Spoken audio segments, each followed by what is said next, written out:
গুরুদেব, গুরুদেব আপনার কোথায় কষ্ট হচ্ছে বলুন না, কোথায় কষ্ট হচ্ছে বলুন।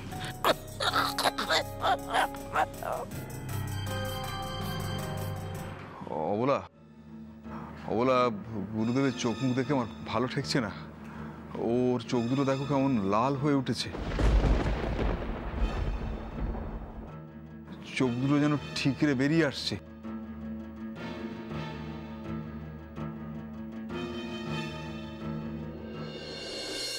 ওই যে মা, শুনতে পাচ্ছ? অ্যাকশন শুরু হয়ে গেছে। শুনতে পাচ্ছি তো,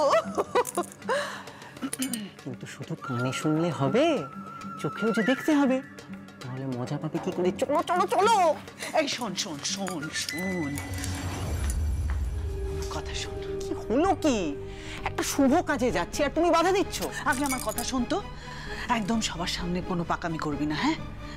গোবেচারা মুখ করে দাঁড়িয়ে থাকবি, আগ বাড়িয়ে এমন কোনো কথা বলতে যাবি না যাতে কারোর সন্দেহ হয়, এটা মাথায় রাখিস। কোনো টেনশন করো না মা, কারোর কোনো সন্দেহ হবে না।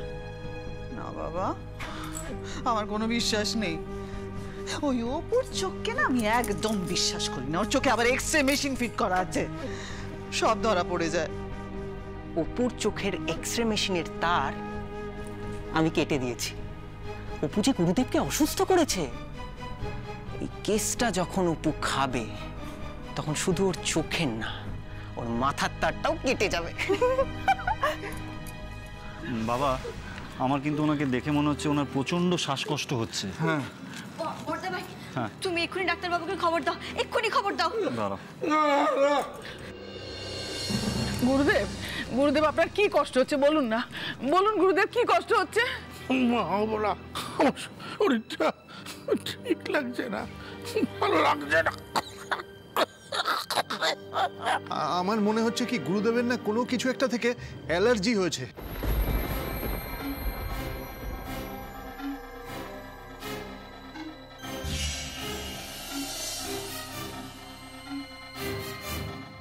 ঠিক বলেছিস, একবার ঠিক বলেছিস।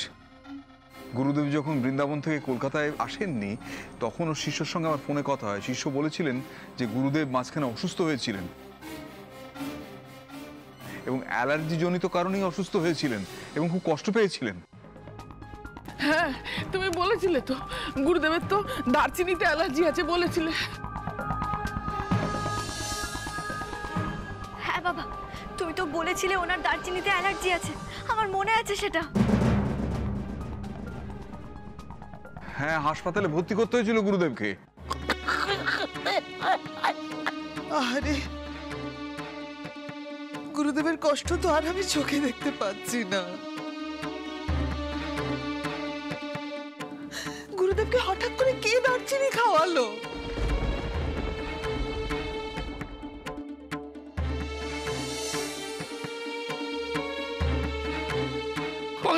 পয়সাই দারচিনি ছিল।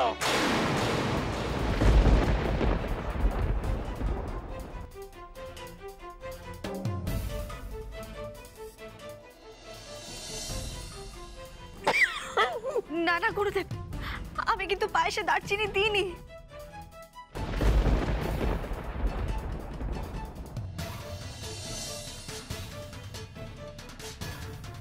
অপু, তুমি হয়তো বোঝোনি মা, ভুল করে দিয়ে দিয়েছো। না না আন্টিটু, আমি ভুল করেও পায়েসে দারচিনি দিইনি। পায়েসে তো দারচিনি দেয় না, এলাচ দেয়। কারণ আমি তো আগে থেকেই জানতাম ওনার দারচিনিতে অ্যালার্জি আছে।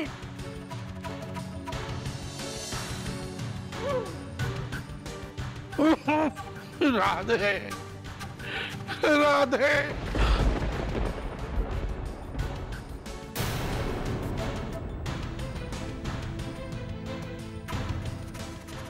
ঠাকুর রক্ষা করো ঠাকুর। গুরুদেবের অবস্থা যে একদম ভালো নয়। বর্দা ভাই তুমি এক্ষুনি একটা ডাক্তারবাবুকে ফোন করো। আমি বলছি তুমি ফোন করো। ও জেঠিমণি একটু কি জল খাইয়ে দেবো? না না বর্ষা, এখন এসব না করে সবার আগে ওনাকে হসপিটালে নিয়ে যেতে হবে। উনি তো দেখছি আরো আরো অসুস্থ হয়ে পড়ছেন। আরো বেশি হলে আমরা ওনাকে সামলাবো কি করে? বর্দা ভাই কি হলো? তুমি ডাক্তারবাবুকে ফোনে পেলে? হ্যাঁ, ডাক্তারবাবু বললেন উনি এক্ষুনি আসছে। না না, ওনাকে আর এভাবে ঘরে ফেলে রাখা যাবে না। ওনাকে এক্ষুনি হসপিটালে নিয়ে যেতে হবে। উনি খুব অসুস্থ হয়ে পড়ছেন। দীপু অ্যাসিস্ট্যান্ট, তুমি এক্ষুনি অ্যাম্বুলেন্সে ফোন করো প্লিজ। না না না, আমি হাসপাতালে যাব না।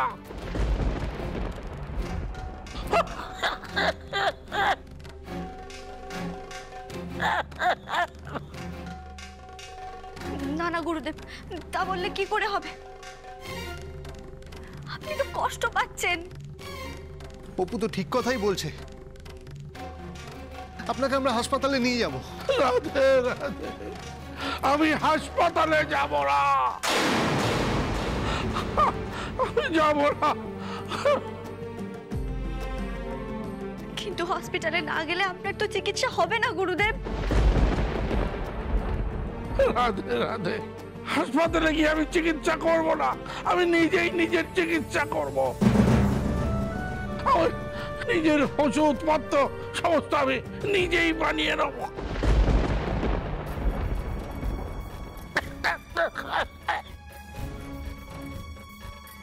আমার ঘরেতে বালিশের নিচে একটা লাল ছাড়ু ওর একটা জিনিস আছে,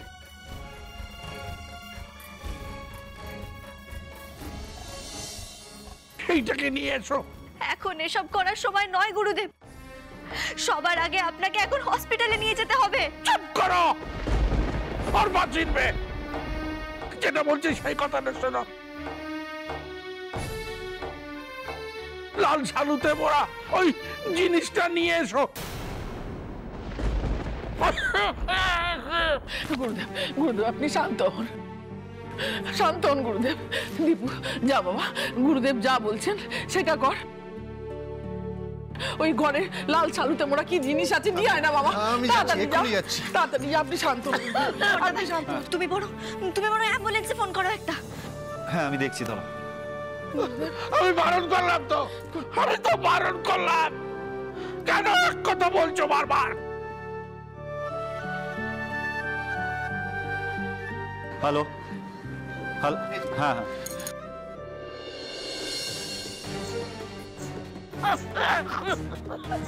আমাকে ওই জিনিসটাকে গোপালের চরণামৃতের মধ্যে মিশিয়ে দাও।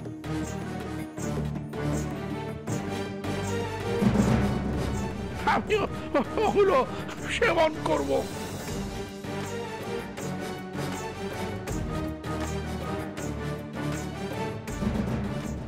যা দীপু যা, গুরুদেব যেটা বলছেন সেটা কর। না না আন্টিমান, এসব এখন খাওয়া উচিত হবে না। আমাদের কোথাও একটা ভুল হচ্ছে, এভাবে সময় নষ্ট হচ্ছে। ভুল ঠিক পরে বিবেচনা করা যাবে, এখন উনি যেটা বলছেন সেটা কর। দীপু যা, তাড়াতাড়ি যা। যাচ্ছি। রাধে, আমাকে ওইটা খাইয়ে দাও, তারপরে আমাকে ঠাকুরের পায়ের কাছে শুইয়ে দাও।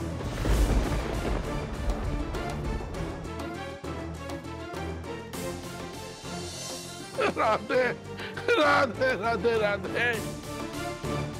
আমরা সবাই ঈশ্বরে বিশ্বাসী গুরুদেব, আমিও জানি ঈশ্বর সব ঠিক করে দেবেন, কিন্তু এই মুহূর্তে আমাদের সবাইকে চিকিৎসা বিজ্ঞানের উপর বিশ্বাস করতে হবে। আপনার যদি সত্যি সত্যি দারচিনি থেকে অ্যালার্জি হয়ে থাকে তাহলে আপনাকে এক্ষুনি হসপিটালে নিয়ে যেতে হবে।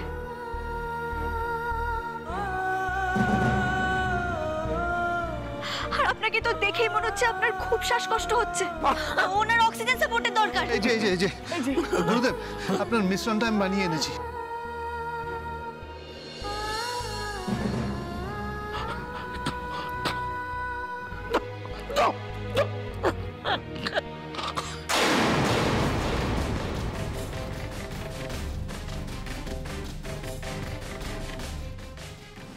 এভাবে সময় নষ্ট করো না।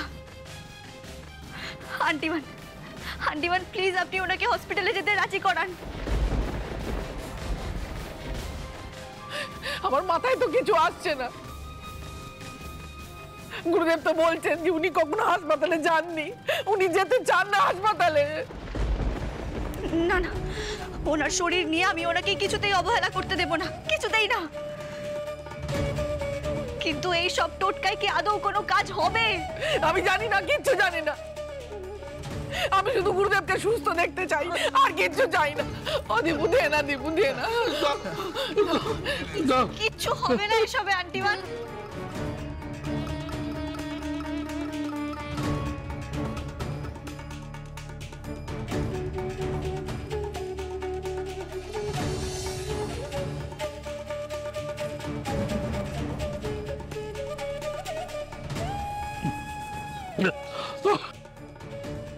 গুরুদেব, এখন আপনার একটু ভালো লাগছে? রাধে, জয় রাধে। ওনার অবস্থা তো আরো খারাপ হচ্ছে। এসব তোমার জন্য, অপু, তোমার জন্য।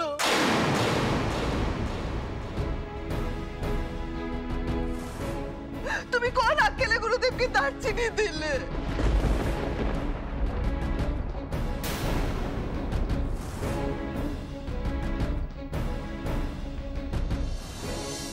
আমি দারচিনি দিইনি আন্টিটু।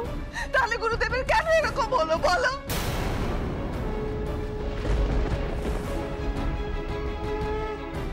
আমি জানি না আন্টিটু, এখন এত কিছু ভাবার সময় নয়। বর্দা ভাই, অ্যাম্বুলেন্সের কি খবর? আসছে? হ্যাঁ, ওরা এক্ষুনি আসছে। আমি যাব না, আমি যাব না। আমার হাসপাতালের ডাক্তারের কোনো বিশ্বাস নেই। যাব না। রাধে, রাধে।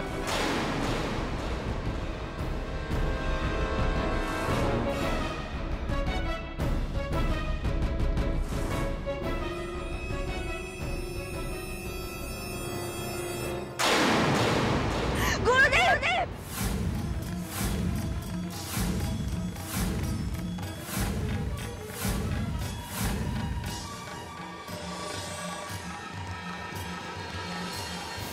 গুরুদেব, গুরুদেব!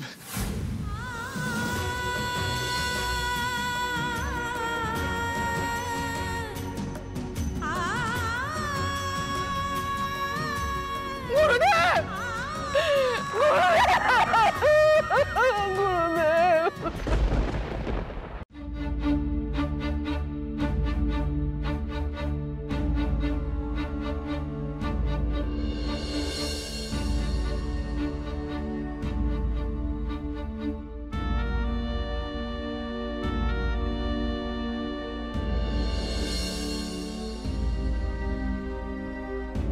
ডাক্তারবাবু, গুরুদেব এখন কেমন আছেন?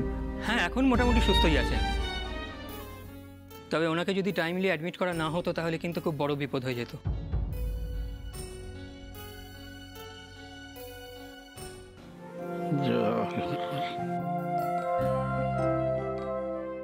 রাধে রাধে।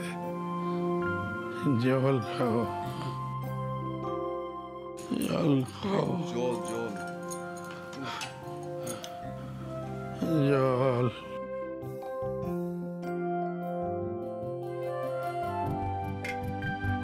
না, এই জল আমি খাবো না। আমি হাসপাতালের জল খাবো না।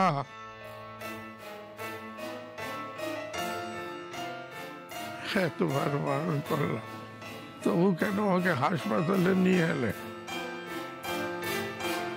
নিশ্চয়ই এই ছোট বউ আমাকে জোর করে এখানে নিয়ে এসেছে। হ্যাঁ হ্যাঁ, উনি সময় মতো এখানে নিয়ে এসেছিলেন বলেই আপনাকে বাঁচাতে পারলাম। দেখুন, মেডিকেল সায়েন্সের ওপর এটুকু ভরসা তো রাখতেই হবে। গুরুদেব, আজ আপনাকে বলি, অপুমা আজ পর্যন্ত কোনোদিন কোনো ভুল সিদ্ধান্ত নেয়নি। আমি তো দেখেছি বিপদের সময় মাথা ঠান্ডা রেখে সব সময় ও বুদ্ধিমত্তার পরিচয় দিয়ে এসেছে। গুরুদেব,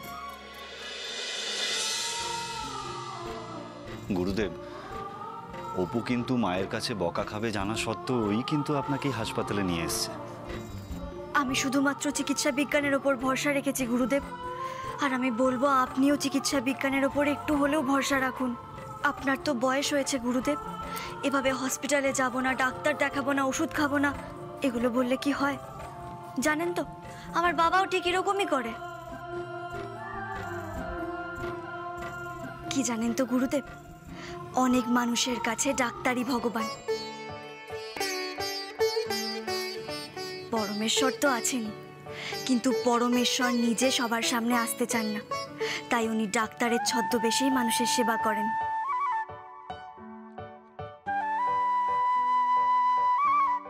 আচ্ছা ডাক্তারবাবু, গুরুদেবকে কখন ডিসচার্জ করবেন?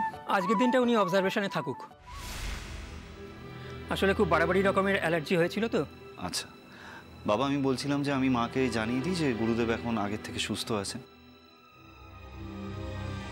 আমি একটা ফোন করে আসি তাহলে। হ্যাঁ,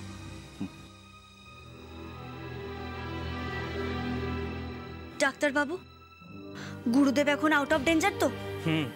উনি এখন একদম সুস্থই আছেন। উইকনেসটা কেটে গেলে বুঝতে পারবেন উঠে। অপর্ণা ম্যাডামের জন্য আপনি প্রাণ ফিরে পেলেন। বলতে পারেন আপনার প্রাণ কিন্তু ওনার কাছে ঋণী হয়ে রইল।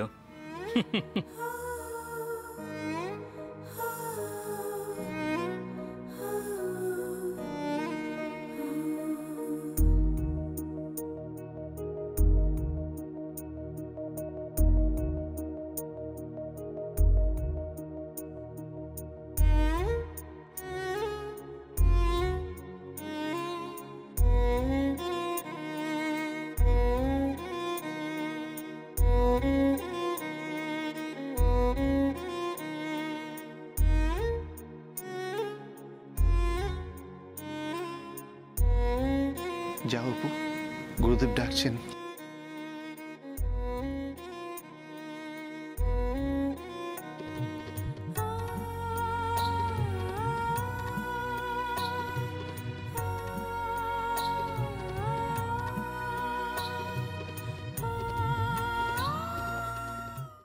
বিশ্বাস করুন গুরুদেব, আমি আপনার পায়েসে দারচিনি দিইনি।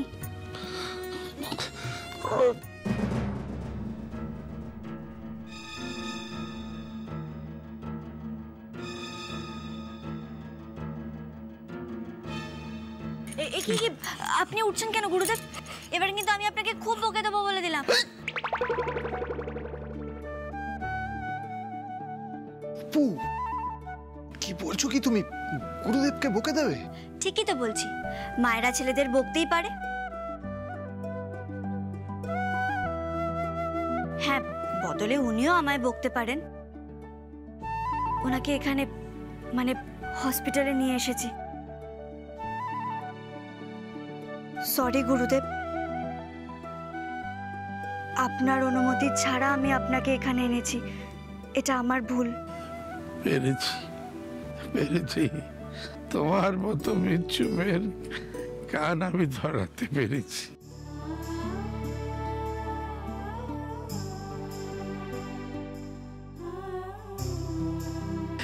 তুমি আমাকে এখানে নিয়ে এলে,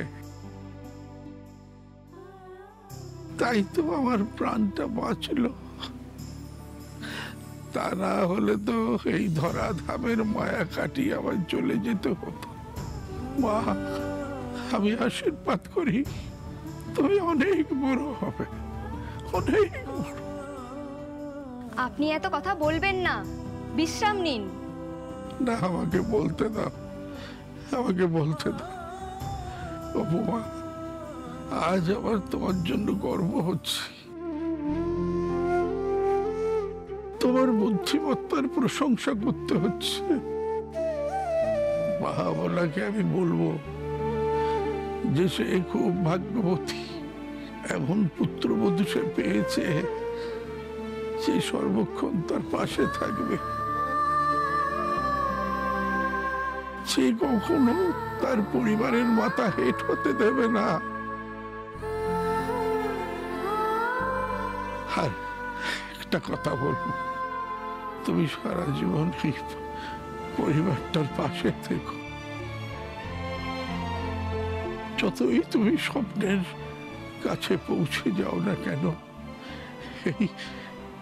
এই পরিবারটাকে কখনো অবহেলা করো না, কখনো না। করব না গুরুদেব। সংসার আর স্বপ্ন দুটোই আমার দু চোখের মনির মতো হয়ে থাকবে। আমি জানি তুমি তোমার কথা রাখবে।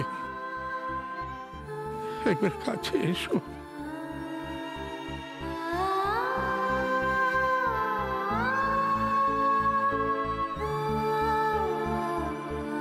অনেক বড় হও মা।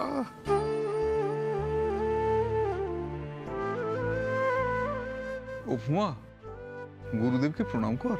না বাবা, শুয়ে থাকা মানুষকে তো প্রণাম করতে নেই, তাই প্রণামটা আজ তোলা থাক।